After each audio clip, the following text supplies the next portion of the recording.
With King Louis XVI's death in 1793, you also had the birth of a new country, the First French Republic. But how did this country work? Who was in power? Well, that's exactly what we'll be talking about. If you want to learn more about the events leading up to the execution of the French monarch, check out this episode. Anyway, right now, let's take a step back.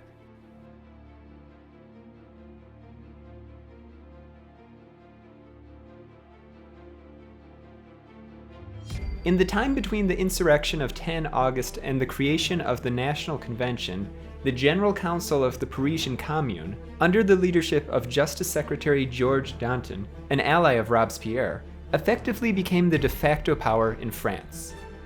On September 20th, 1792, the National Convention gathered after having been voted in under universal male suffrage. Although, for a variety of reasons, just around 10% of the total population actually participated in the election. Anyway, the convention had 749 delegates, plus 28 representatives for France's overseas colonies. There were three factions in the convention: the Montagnards with 200 delegates, led by the firebrand anti-royalist Robespierre; the so-called Plain or Marche with 389 delegates, a more or less centrist grouping of deputies; and the somewhat more conservative-leaning Girondin with 160 delegates. Again, I said this last episode, but I don't speak French, I don't understand French, mostly, so I am trying. So, with that being said, the Girondins, for their part, were interested in creating a stable republic, while some members still did entertain the idea of a constitutional monarchy, which, as can be expected, was anathema to the platform of the Montagnards. In the beginning, there was constant struggle at the convention, as both sides tried influencing deputies belonging to the Plain. There was also no constitution in place, and executive power was basically held by the Executive Council, which itself was made up of convention members. So executive and legislative powers were kind of intermixed. Think of it like a marble cake. Then, in April 1793, the Executive Council was replaced by the so-called Committee of Public Safety, which consisted of 25 members, among them Robespierre and Danton. Just a short while later, on May 31st, an order was given to arrest several prominent Girondins who initially refused to comply. However, thousands of armed civilians soon surrounded the convention building, and 31 Girondins, including 2 ministers, were thereafter arrested and later executed by beheading, which effectively marked the end of the group's political power. Over the following months, those associated with the faction were either forced underground or into political exile. Most were captured, however, and put on trial by the Revolutionary Tribunal. And yes, it was as bad as it sounds. This marked the beginning of what eventually would come to be known as the Reign of Terror, during which 300,000 people were arrested, 17,000 were executed, and 10,000 people died while in prison. Most of these people were accused of being counter-revolutionaries, a rather vague crime that was open to interpretation. Neighbors, friends, family members, and even random people could easily make up charges against you, and if things didn't work out, you most likely would be spending the rest of your life in a French prison, if not being sent off to the guillotine. Speaking of which, the invention of the guillotine in the late 1700s, though many predecessors had existed long before this, made mass execution during the Reign of Terror possible. The device would drop a weighted, angled blade suspended on an upright frame, thereby decapitating the victim in a single clean pass. Or, at least, that's how it was intended to kill. There are stories of less fortunate victims, including possibly Louis XVI, who, according to one witness, was not beheaded as intended. Rather, they claimed the blade cut through the back of the king's skull and into his jaw.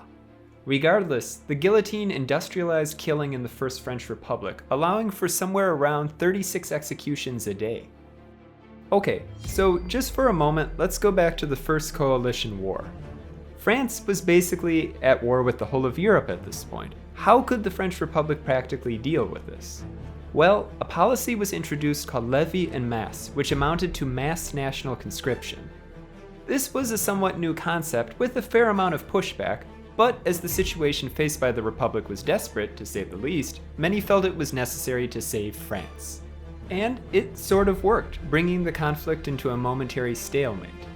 The French, however, were not only fighting against coalition forces, but other Frenchmen. A peasant uprising in Vendée, a coastal region in western France, soon became a direct challenge to the revolutionary government.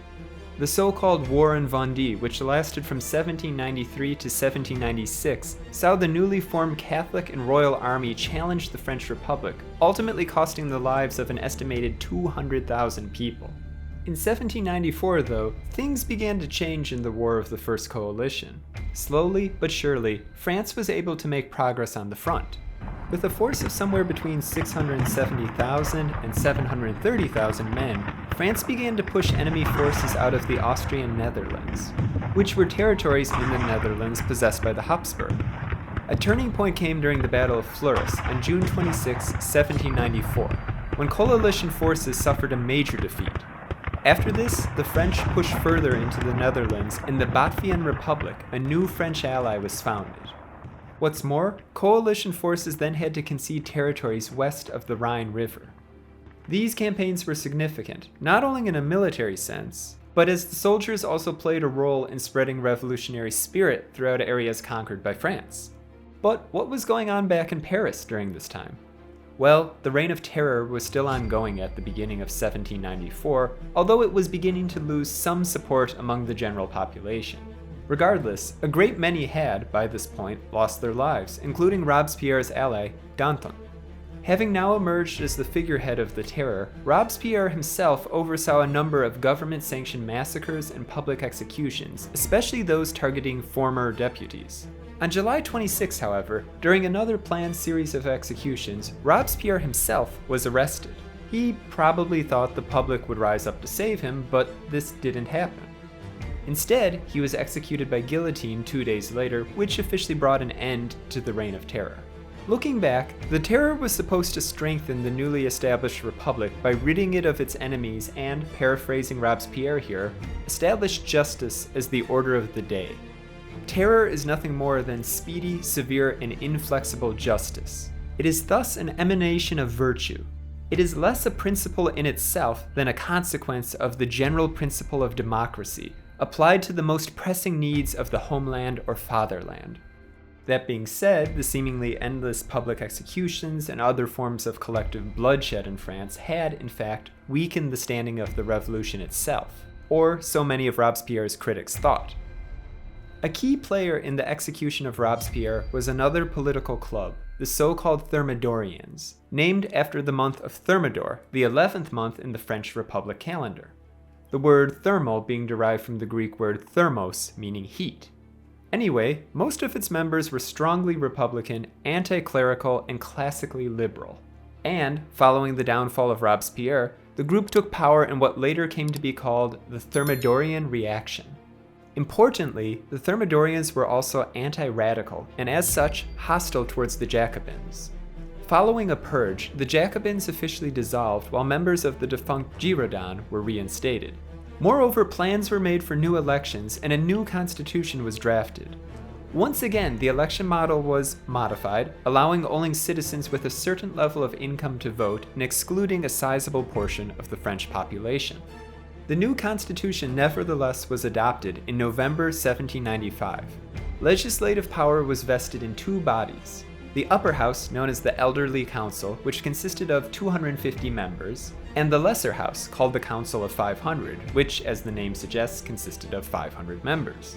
Executive power was given to the Directory, which consisted of 5 members.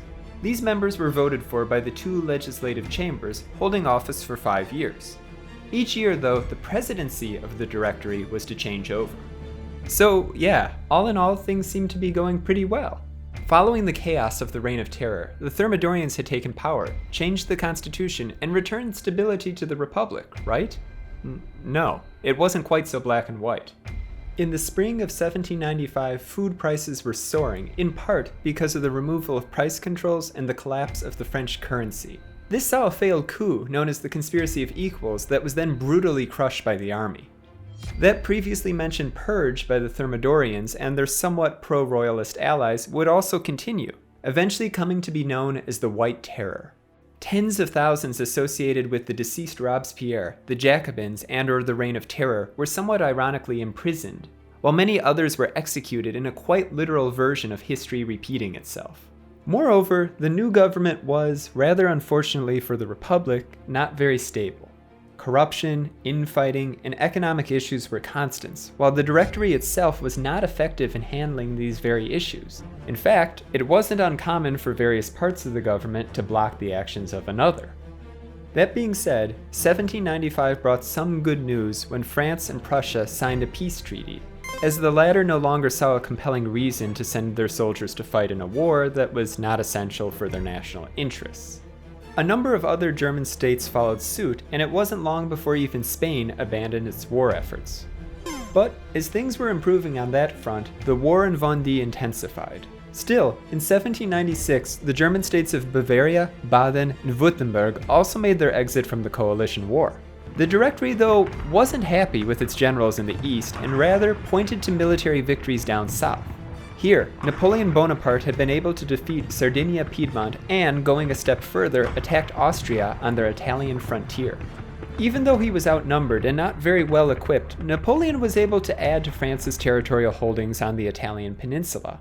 This, in turn, brought much-needed funds to Paris and also increased the personal standing of Napoleon, who soon became known throughout all of France. As the First Coalition War continued into 1797, things became increasingly difficult for Austria. Having essentially come to a stalemate, France and Austria agreed to an armistice on April 18th, and then, on October 17th, signed the Treaty of Campo Formio, which officially marked Austria's departure from the war. Oh, and probably worth mentioning, but Napoleon served as the French representative here. Following this, a number of so-called sister republics, semi-independent republics established by the French army and/or local revolutionaries, were legitimized, like the Cisalpine Republic in Italy. So now, Britain stood alone as the last member of the First Coalition, and the war with the First French Republic continued. France had superiority on land, and Great Britain commanded the seas, which effectively meant the war was, again, a stalemate. Though it should be noted that on islands and overseas colonies there would be a fair amount of combat during this period.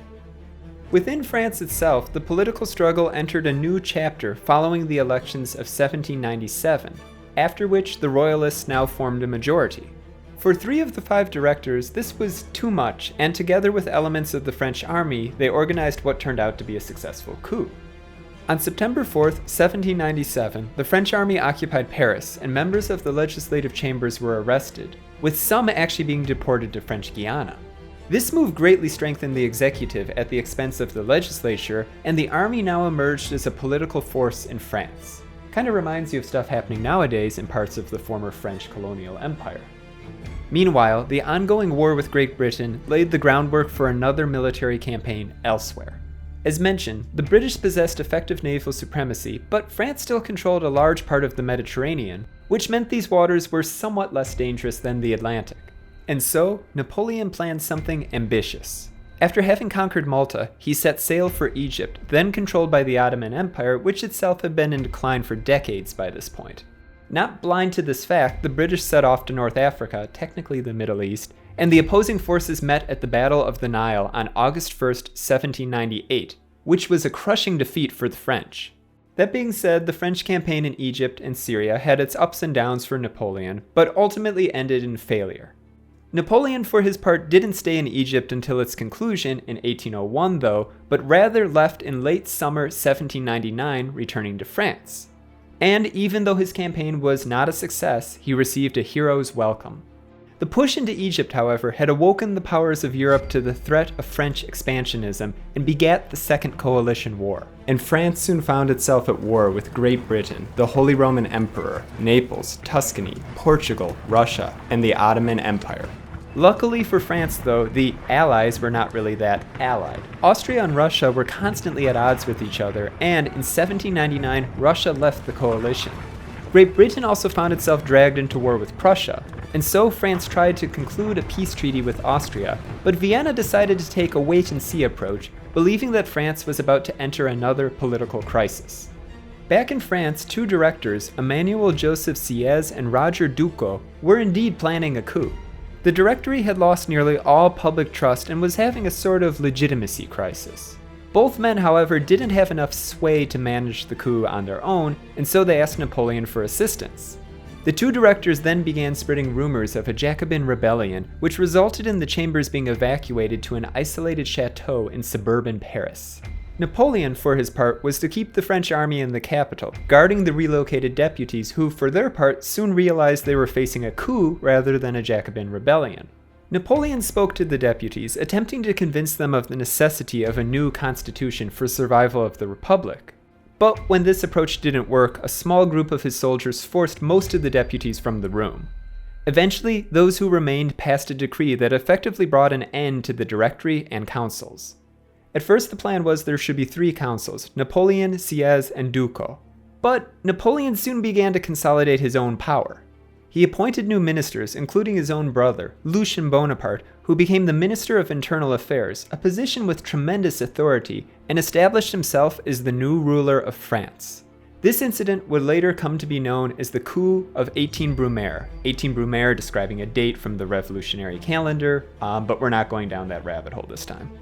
The new French government included a legislature made up of 3 chambers, the tribunal with 100 members, the legislative corps with 300 members, and the Senate with 60 members. The tribunal could advise but not decide on government matters, whereas the legislative corps could vote but not debate, and the Senate was to regulate. But in all matters, Napoleon held absolute power. By 1802, France and the major forces of the Second Coalition, alongside Russia, had made a series of peace deals, which in the long run favored France. With Great Britain, peace lasted only a year before another war broke out in 1803. Just prior to this, Napoleon became consul for life, having previously been appointed for a 10-year term.